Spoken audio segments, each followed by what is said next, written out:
রাহুল তার পাশে মেমো আর অনিকে বসতে বলে, কিন্তু মেমো পায়ের ব্যথার নাটক করে যাতে রাহি গিয়ে রাহুলের পাশে বসতে পারে। কিন্তু রাহুল চায় না রাহি তার পাশে বসুক। রাহি তারপর ট্যাক্সি ধরে উঠে চলে যায়। রাহুল তারপর রাহির ট্যাক্সিটাকে ফলো করে। অনি বলে যে দাদা ভাই তুই কি একটু বুঝিস না, বৌদি ভাই রাগ করেছে। এদিকে গাড়ির মধ্যে রাহি অভিমানে কান্না করছে। তারই প্রতিচ্ছবি তাকে বোঝানোর চেষ্টা করছে। রাহি রাহুলকেই মনে মনে চায়।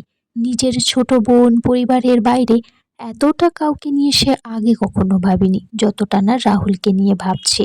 ড্রাইভার তখন বলে রাহিকে যে বেটি একটি গাড়ি ফলো করছে, চেনা জানা কেউ নাকি তোমার? রাহি বলে হ্যাঁ আমার হাজবেন্ড। সেটা শুনে ড্রাইভার গাড়ির স্পিডটা কমিয়ে দেয়।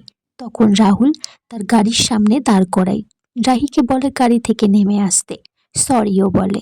কিন্তু মেমো শেষে রাহুল রাহির হাতটা ধরে গাড়ি থেকে নামিয়ে নিজের গাড়িতে তুলে পাশে বসিয়ে সিট বেল্টটা বেঁধে দেয়।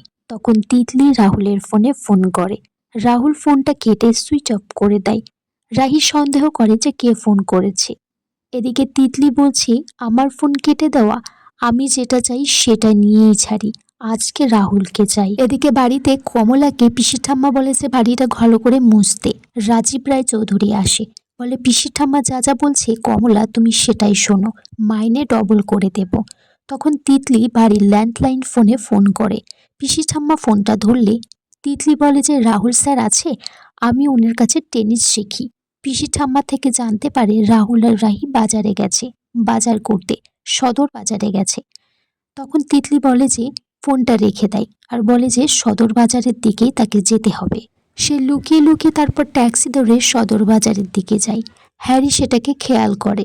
হ্যারি আবার তিতলিকে ফলো করতে করতে যায়। এদিকে রাহুলরা বাজারে পৌঁছে যায়। সেখানে অনেক ফটো তুলতে ব্যস্ত। দোকানদারগুলো বলে আরে রাহুল তুমি রাজীবদার ছেলে না, তোমার বউ ভাতে অনেক খেয়েছি, জীবনে ভুলবো না। বৌমাকে নিয়ে একেবারে বাজারে চলে এসেছো। তিতলির মা এদিকে তিতলিকে কিছুতেই ওই বাড়িতে নিয়ে যাওয়া যাবে না এটাই বলছে, বলবো যে তিতলির শরীর খারাপ হয়েছে। তখন তিতলির ভাইকে বলে যে তোর ছোটদি ভাই তিতলিকে কি ঘরে একটু দেখে আসতে।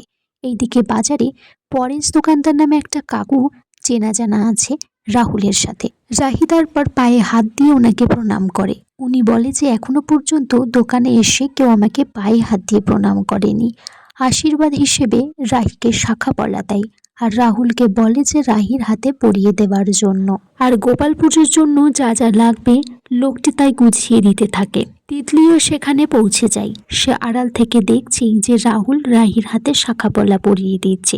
অন্যদিকে অনি আর মেমো সেই মুহূর্তটা ভিডিও ক্যাপচার করছে। তিতলি মনে মনে ভাবছে বা রাহুল রায় চৌধুরী মুখে এক কিন্তু মনে আর এক, আমার সাথে ধাপ্পাবাজি, এক এক করে সব বোঝাবো। এদিকে বাড়িতে জেনে যায় যে তিতলি ঘরে নেই, বেরিয়ে গেছে। তখন রাহির মা রাহির ফোনে ফোন করে ব্যাপারটা জানতে চায় যে তারা কি অবস্থায় আছে। রাহি বলে মা আমরা তো বাজারে এসেছি বাজার করতে। রাহির মা তখন ফোনটা রেখে দেয়।